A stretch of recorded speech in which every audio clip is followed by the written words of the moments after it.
So thank you so much for coming out on a Thursday, rainy Thursday night. I appreciate it. It's always sort of amazing when people come out to listen to other people read anything. I think it's an amazing act, and it is itself an act of generosity, so thank you. And thank you to the students who were earlier today asking me really wonderful pointed and wonderful questions. I appreciate your attentiveness to the work and to your own educational process via the work. So I appreciate it, thank you. So I thought today I would read from Troubled Tongues and then from this newest manuscript, which is titled, I think now it's being titled Detroit as Barn. And so I'll read that poem and maybe it'll make a little more sense, that title. So the first half will be kind of older poems, the second half newer poems. And some folks asked me earlier today to read some pieces from Troubled Tongues, which I will try and do. I decided against reading Happiness, but I will read Beauty. Who asked for that? Okay, is that okay? Okay. And I'll start with one of the opening poems from Troubled Tongues called Rituals. Old this ritual, hand cradling foot. Here in vogue nails, hunched and humble, they wash, scrub, polish our feet. When beauty walks in, we all look up and ogle, entranced. She is exquisite, a mix of men, dark and light, maybe Persian or some domestic blend. It doesn't matter to the young girl in the middle chair who this morning tried her very best. Her whitest bustier, her dear pink scalloped skirt, and for a moment she was lovely. But here now, her face is full on torrent, astonishment, bewilderment, and then anger settle into a sour glower. Always swift is this moment of death and birth.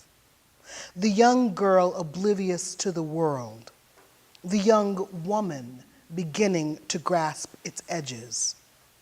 I am saddened that this regular girl now knows she is regular, understands something of what will never be. I want to go over and say something, but it is a private moment, and there is nothing here but loss. The husky quiet of the forest trees. The moment the world rustles unevenly, and you know nothing of it, and you understand nothing, but that you cannot change it.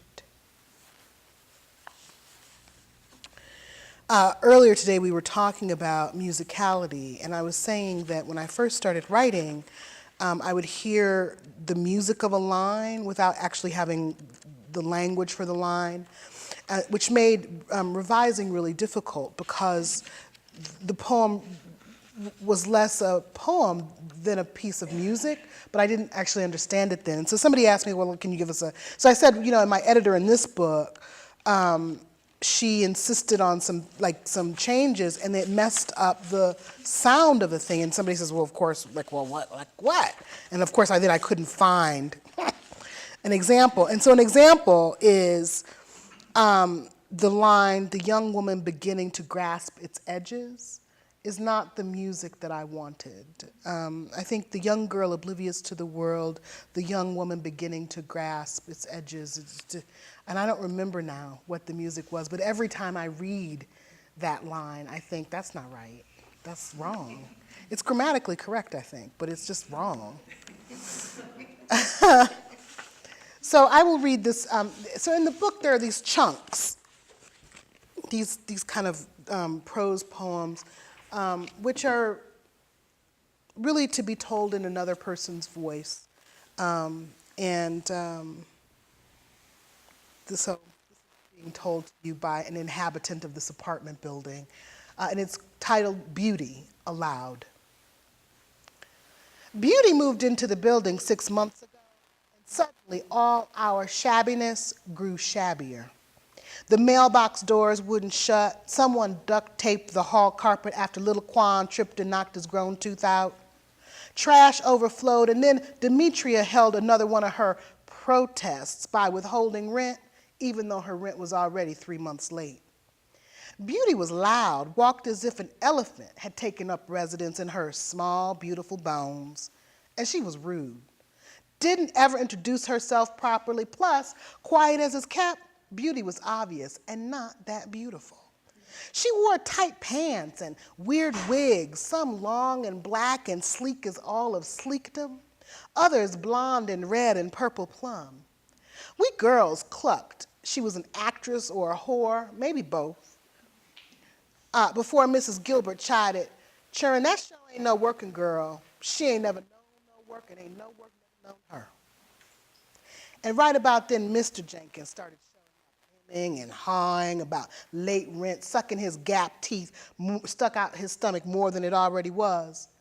But as far as we could see, Beauty didn't care what anyone said. Stood her ground, nodding. Yeah, she thought people ought to pay their rent, pay their way. No, she didn't mean to take advantage, but well, you know, things weren't going so well for her just then, and didn't he understand? We regular folks gnawed on gossip. Beauty is a broke down bitch and is getting put out, and God don't like ugly, and you get what you give. But the men, the poor devils, they nearly lost their minds, took up arms, scurrying around the building like ants under attack, to this corner and that corner, throwing rent parties no women would go to, trying to dissuade Mr. Jenkins when they ought to have been talking to Mrs. Jenkins. The men, those wayward believers, stealing Beauty away as if all colonies require a queen from whom nothing is expected or earned. But without our help, there was no way. So Beauty got evicted, kicked to the curb. Now the men go about their business in woe, though the world has quieted its incessant accusations. And life, baby doll's life is surely sweeter without Beauty stomping above my head.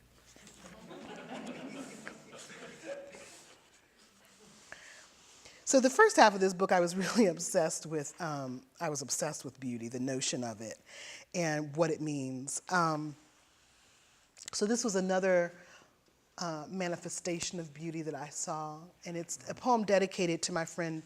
My friend Terrence Hayes is a poet. His wife Yona Harvey is a poet, and they have these two beautiful children. And I was at a wake for Yona's sister who died violently and suddenly. So, and this was a scene that I saw, wake.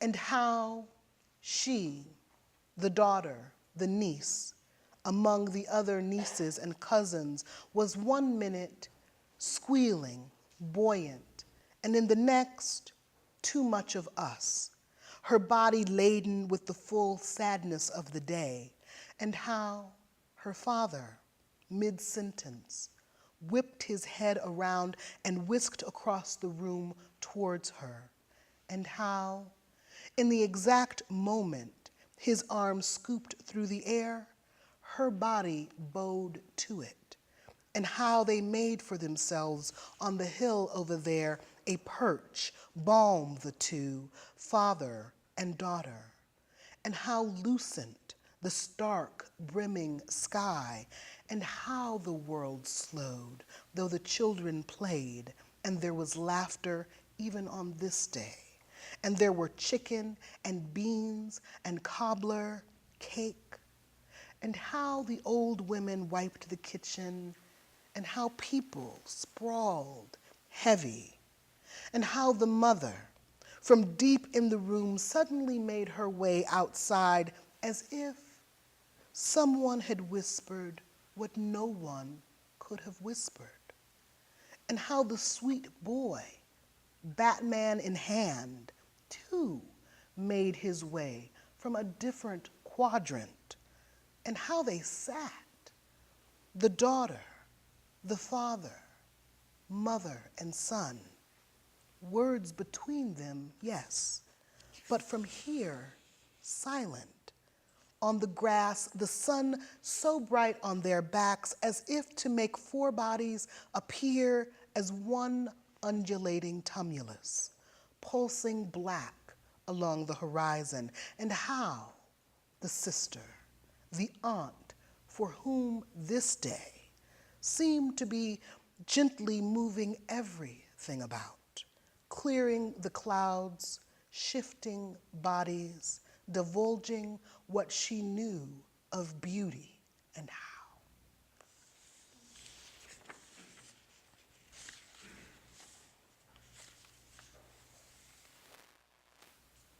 Your father's face.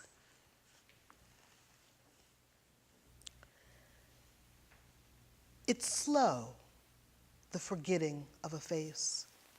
This is how it goes. The edges blur, flesh and blood pull away from their skull, and one day, gone. You'll think yourself an awful daughter. Surely a father's face should remain sharp as first light. So like all of us who are without, you'll rummage through the boxes of your mind, searching and finding nothing but books, each holding another truth, a bigger, more succulent lesson. But you won't want lessons. So you'll continue to unpack until nothing makes sense, until the stories of your life whirl and clamor and whirl and whirl, and all the while your heart, like all hearts, will moan and lament its circumstance. But the heart is a beautiful monster. It near always survives its fate. Believe me when I say, it is not a picture you seek. Someday, when you have given in to the images of your father, your girl body relaxes finally into womanhood, someone will ask a question for which you should have no answer, and you will answer. And the soft tissue of your body for that second will look leaner, more male, and gloriously beyond you.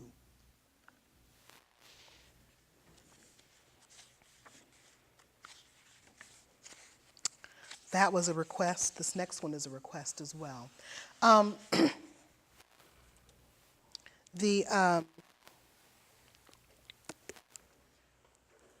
guess I'll say two things. One, every year I forget that I have allergies. And then I suffer from sickness, and I go around saying, I'm sick, I don't know what it is, there's some malady. Literally, every year I do this, every single year. I do it in the fall and I do it in the spring. And I just don't, I like to think of myself as a bright person, but clearly. And so this year the same thing has happened. I was really sick until somebody said, oh, do you have allergies? And I thought, I do. What an idiot. Just. So my throat is a little scratchy. So that has nothing to do with the poetry. That's just me talking. What does have to do with the poetry is, this poem is called Parable of Ancestors. And I'm going to just read the note. The note is, from 1712 to 1790, upwards of 20,000 freed and enslaved Africans were buried in a 5 to 6 acre site in New York City. The burial ground was discovered in the mid-1990s. So there are thousands of black folks under Manhattan, not in the subways. Yeah. Isn't that amazing? Yeah. So this is called Parable of Ancestors. There was no poetry in the men who erected these buildings atop the 20,000 Africans nestled beneath this ground, here in the middle of our great city. There was no one to say, stop you, respect, let them rest. Instead, the buildings grew up. The city groaned and stretched itself wide and wide. The millions of stories packed one on top of the other, ghosts, bumping and pulling around the city's great halls, whispering around the neighborhoods until someone heard and said, wait, our brother's bones are under here. Shouldn't we dig them up? If our world is to work and make good and true, make do, leave them where they are, but write it in the books the children will learn and be tested on. Holding up this great American city, this great America, the bones of our brothers. This is our closet, children. Bones and buildings and blood. No bigger truth than this. In the dark crevices, over top and underneath, are the dark bones, the dark bloods, everywhere.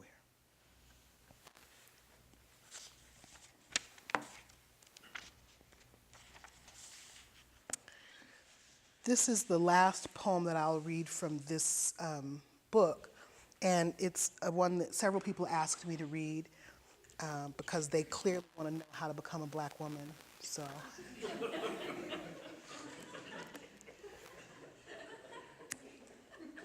this is a manual, the procedure, the process. Write it down, children. I was telling them earlier today, he was a wonderful poet. He's a wonderful poet, worth you looking up. He's biracial, although I am not. I was adopted by a white woman. He is a biracial biologically. We were talking about what it means to have been raised as black people by white people. And he said to me, well, when did you become a black woman? How did you become black? It was just a stunning question. No one actually had ever asked me that. So I thought, well, I'm going to write a response. I'm going to tell them how I did it. So I'm going to tell you guys how I did it too. And it is a true story. There you go. I did not actually, I don't even think I changed the name. The only thing that you need to know is that, I'm originally from Detroit. So we call Detroit, when I was growing up, Detroit was 95% black. So we call Detroit Chocolate City. There are a couple of chocolate cities in the United States of America. Detroit is one. Washington, D.C. is another one. And Atlanta has become a chocolate city. So the two chocolate cities you'll hear are D.C. and Detroit. How to become a black woman while having been raised by a white woman, for Ross Gay. 1. In 5th grade, have Miss Kevra charge you with telling redheaded Marshall that his body odor has become a problem. 2. In 6th grade, move to Madrid, and when the girls at the Catholic private school ask, Africana? Respond, no, Americana. 3. Move back to America, where you promptly get surrounded on the playground accused of being sedity. Read, being white. Talk your way out of the beatdown. Go home and practice clipping the sharp wings from your words, leaving only the rounded middle bellies. Likewise, practice shit, fuck, motherfucker, hell over and over until their vexed edges are at the ready. 4. Keep secret from your peers and mother that you ply yet a 3rd language. 5. Get through high school by boring through rumors that you come from money. 6. Work 2 part-time jobs because your mother refuses to buy you more than 2 pair of shoes per year. 7. Refuse to talk to the white therapist your mother sends you to.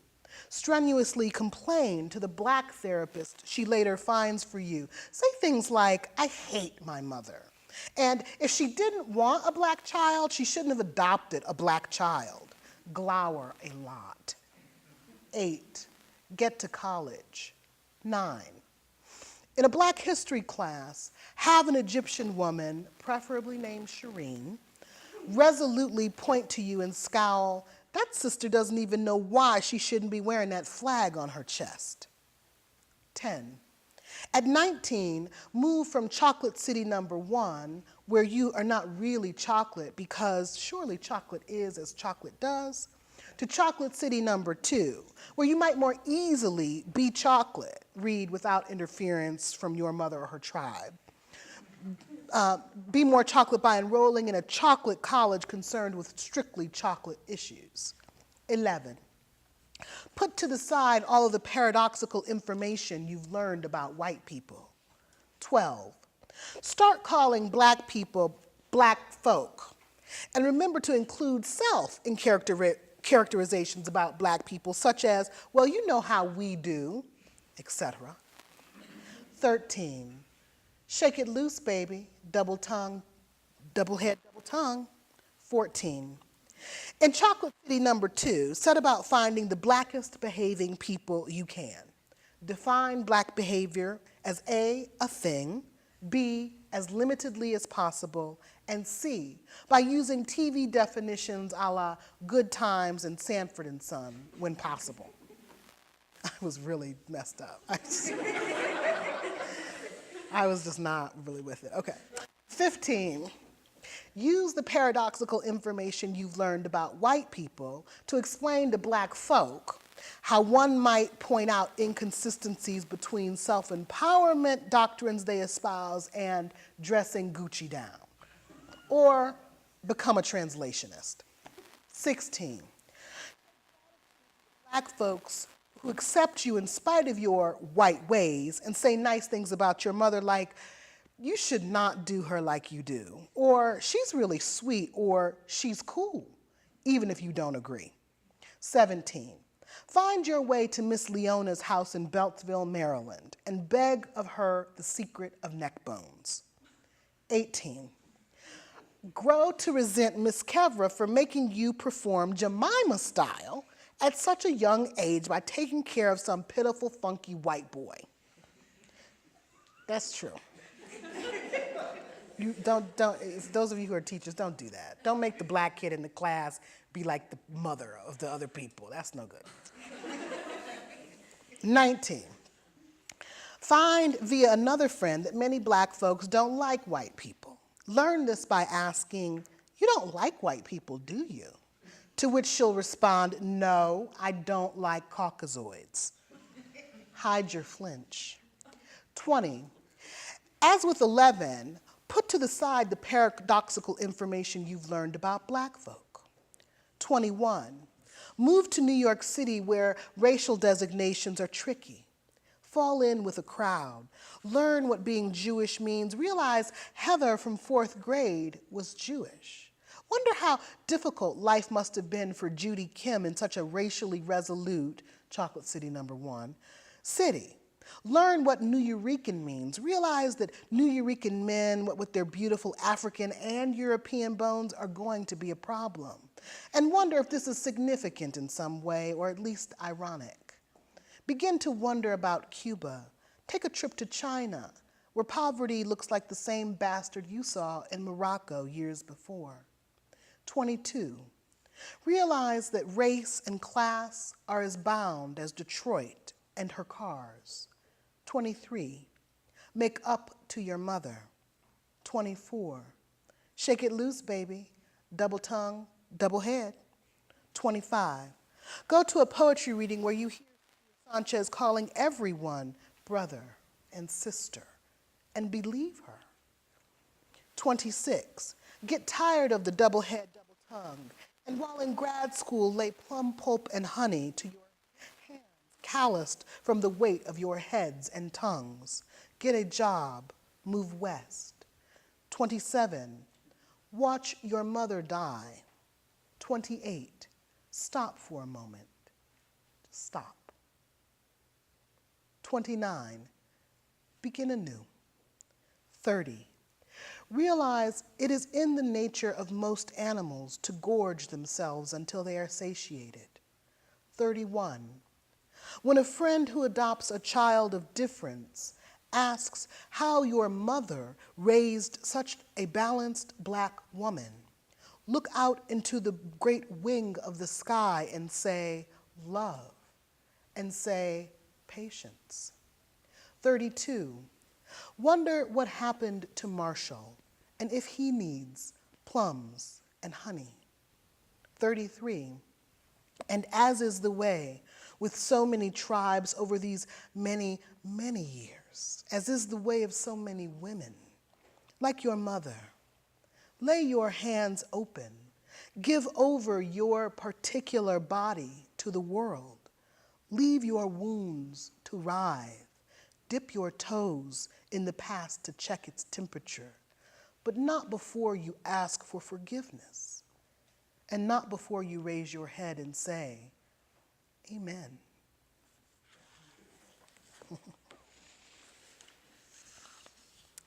So now I'm going to read some poems from this new collection titled Detroit is Barn. I think it's titled Detroit is Barn. It had been titled Walking the Cemetery. I don't know. It was a finalist for the National Poetry Series last year. It's a finalist for another prize this year. I would like it to stop being a finalist and actually win something so I can get a publisher. I would like to see it actually as a book. That would be great. Instead of like manuscript. Anyway, so these are poems from that new collection. This is titled The Embrace.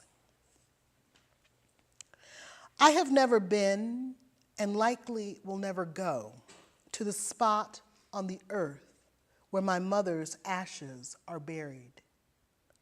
People do not understand. Their eyes harden.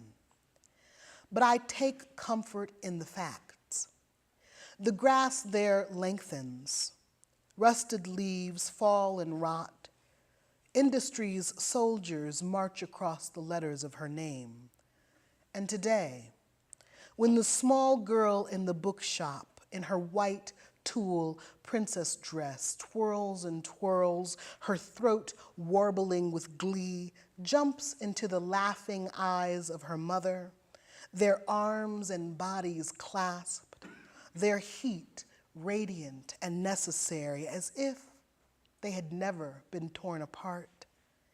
My mother's papery arm is again entwined with mine as we plod from the hospital ward's shower stall down a dim hall, thin cotton gown tight across her behind, when she, in one of her last miracles, as if a lithe Fred Astaire and against all evidence, kicks both feet in the air and squeals, I am clean, ooh-wee, I'm clean. Thus her eyes and bliss. Thus her arms and bliss.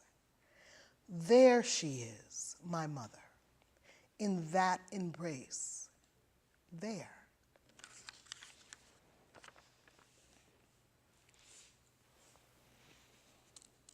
Detroit as Brewster Projects.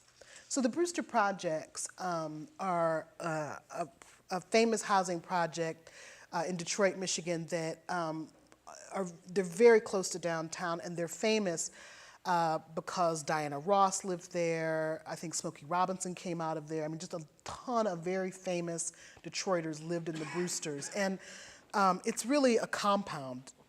There are a multitude of buildings which are all now completely abandoned. So when you walk by, it's as if you're walking by, I don't know how many acres. It must be at least 100 acres of just completely shuttered buildings. So it seemed to me very much a metaphor for the city. Detroit as Brewster Projects. It must be like this in Iraq, after a bombing, the killing. So many tall, windowless buildings, mattresses propped against openings, silence making the thing more barbarous. Danger and death bloom, balance in the wind as if pregnant heads of weeds. Always the same amputee rolling down the street, swathed in dark, fuming garments. Something brutal about his eyes. His arms powerful and veering across the line set on the street towards your car, causing you to shift, swerve. Some other vacant body standing on the sidewalk, staring into the oblong sky. Another's back turns a corner. Something is happening out of sight.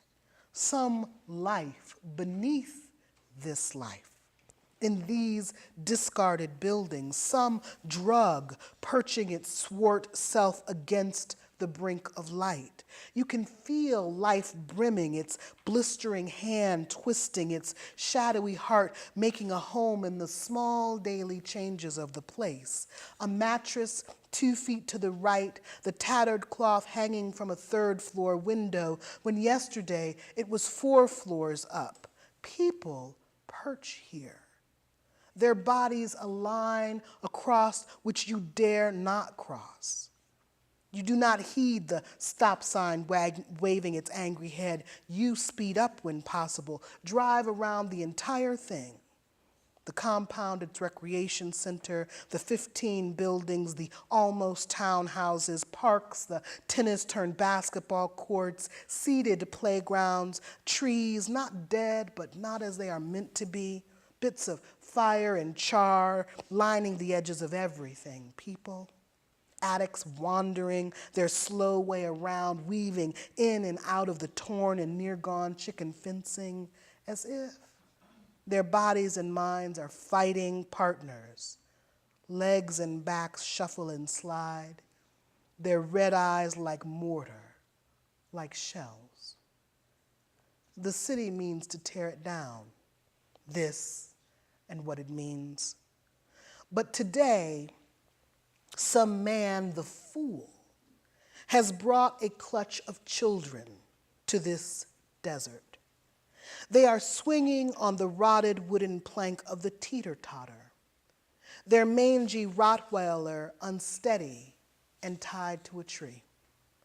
He watches as the children, bundled against the cold, learn to balance, learn to shriek.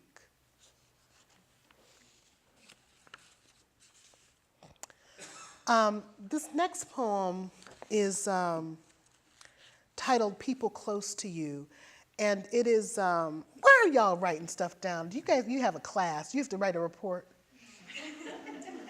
They're just writing, they're writing. I mean, they're like furiously writing. It's amazing, it's happening. Anyway, the poem is, the first half of the poem is just a prose poem, but the second half of the poem is called a contrapuntal. And so the contrapuntal is a form kind of like this. It's 3 poems, really.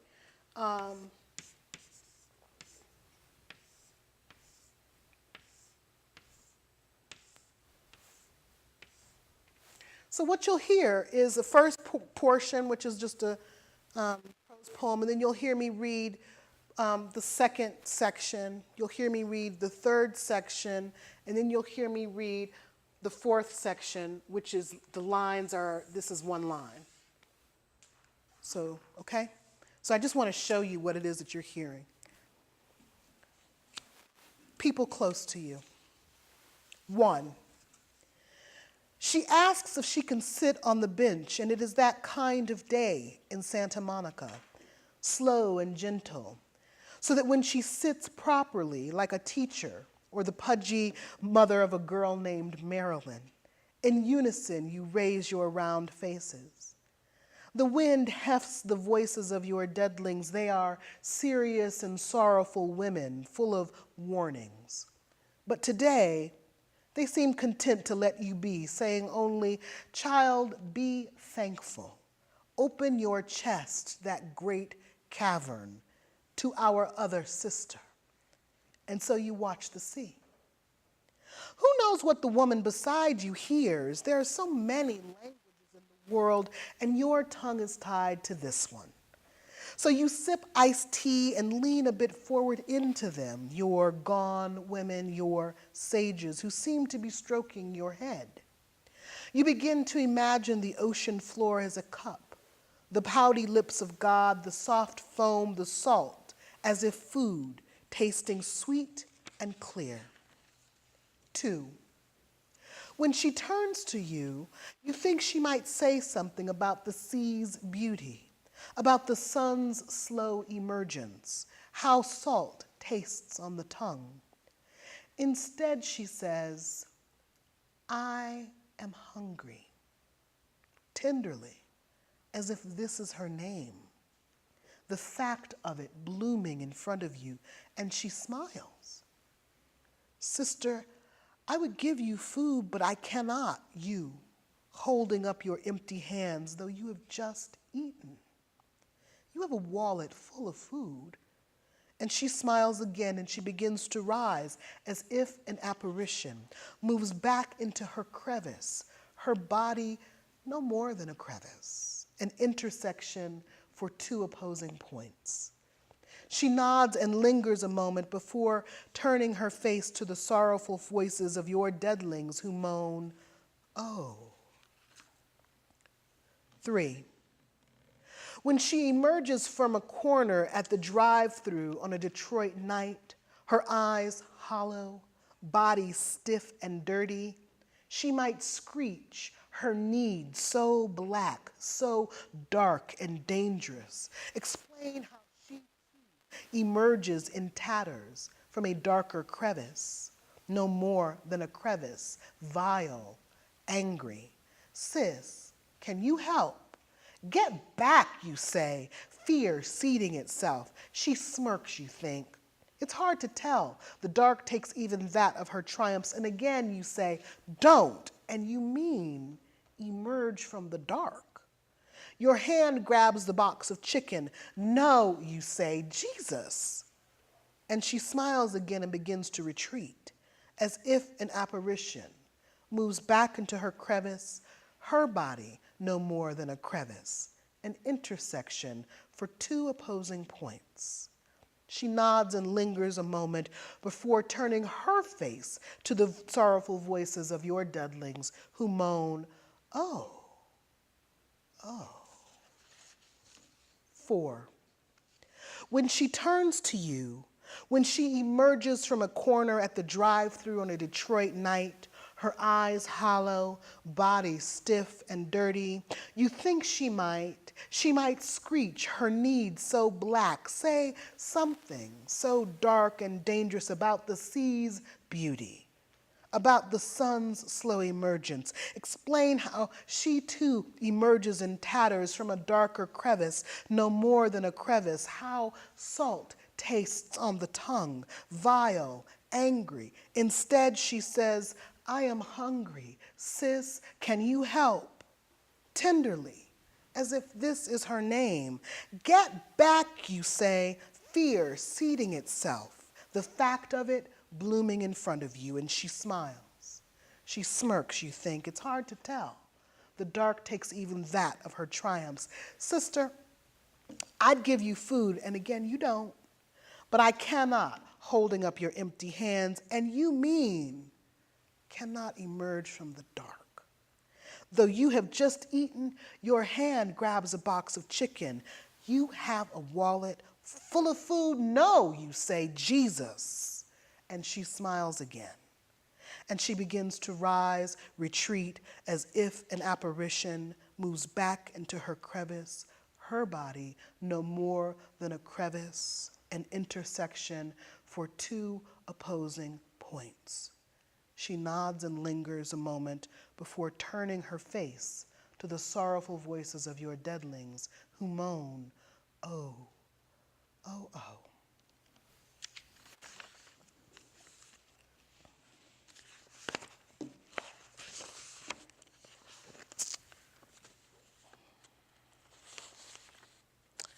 I'll read 3 more poems, a little lighter.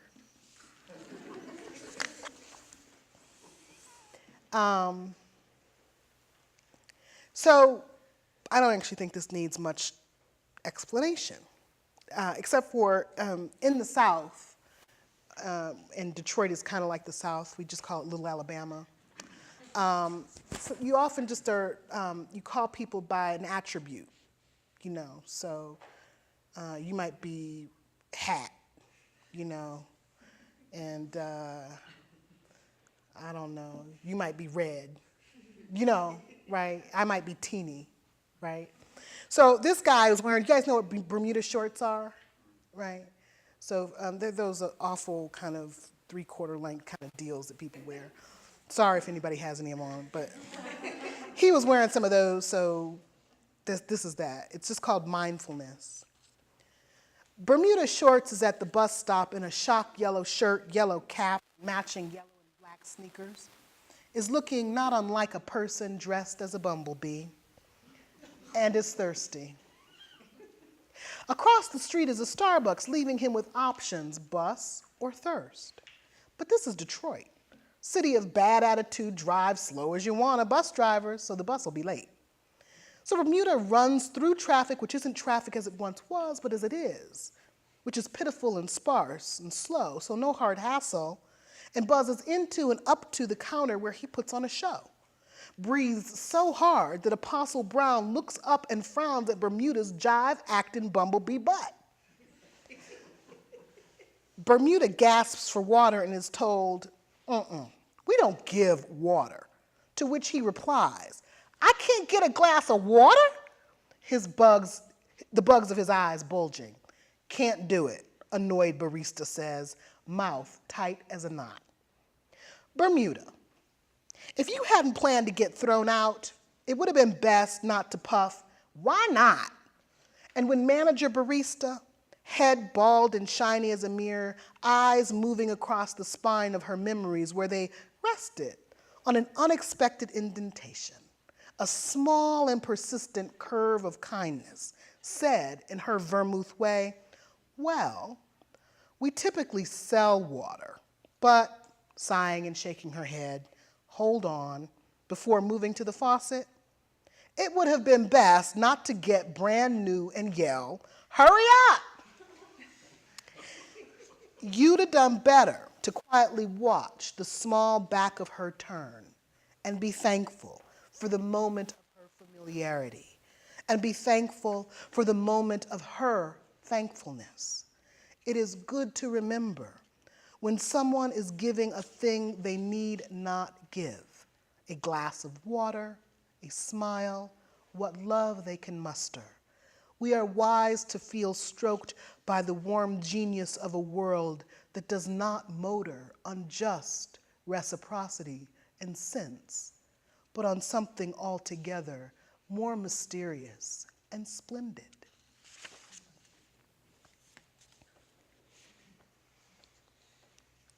Two more poems.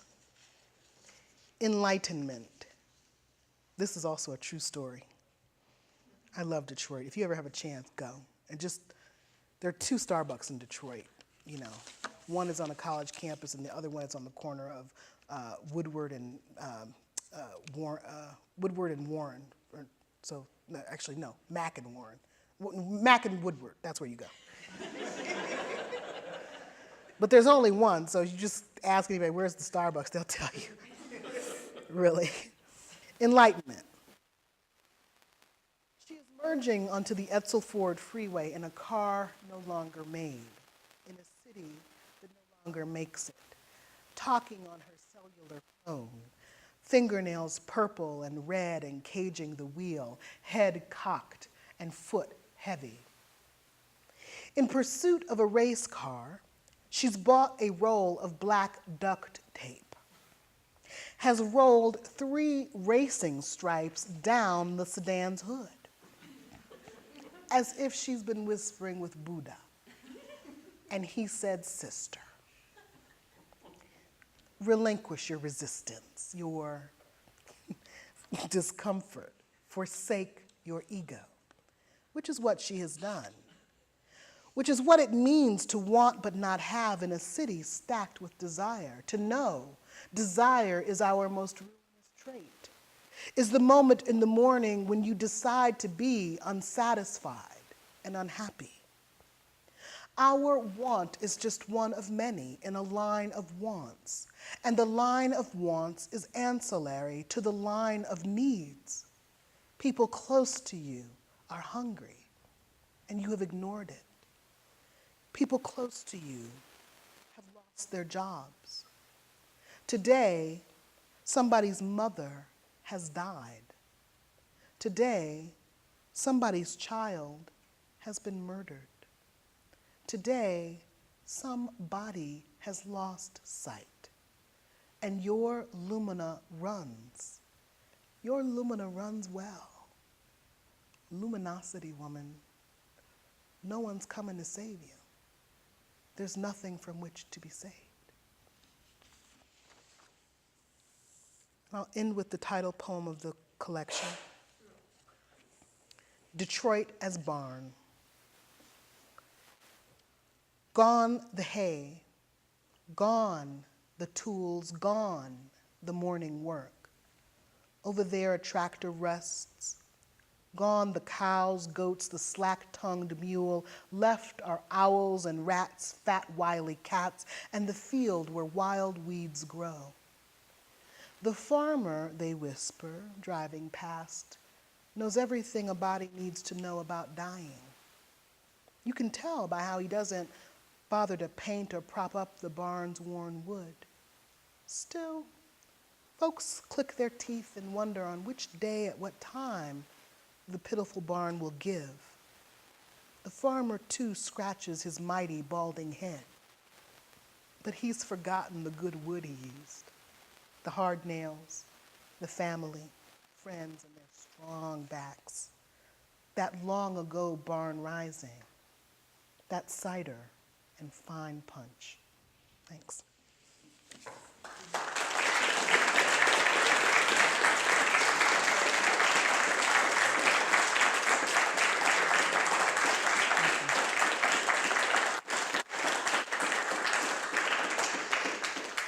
Do you want me to take questions or no?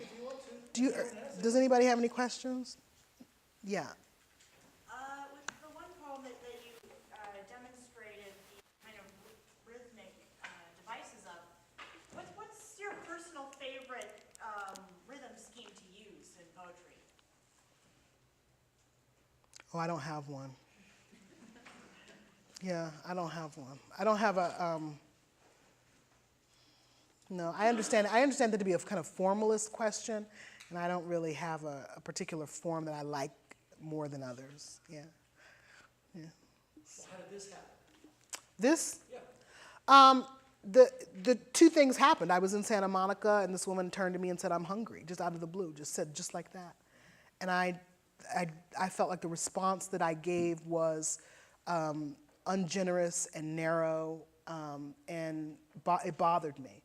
And then I was in Detroit, and a woman came out of the corner where you couldn't see that she was even there, at the drive-through, and wanted something to eat. And again, my response was equally ungenerous and narrow, and I didn't like it. And so I was trying to, I thought about what would be the best way, or what was it that happened?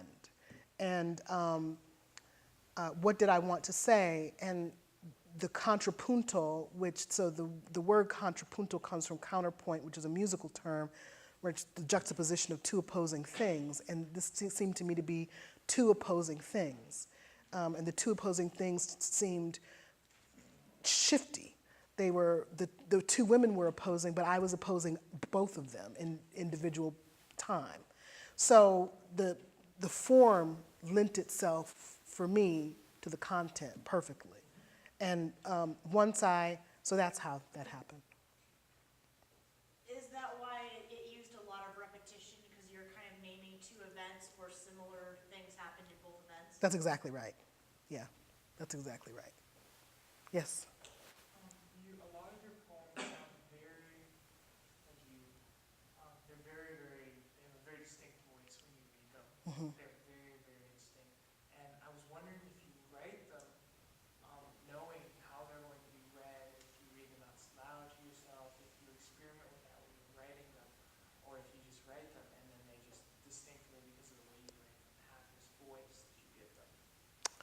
Well, I was telling them earlier today, when I first started writing, I would hear a line of music and then a fixed language to the line, and then I would chant the poem out.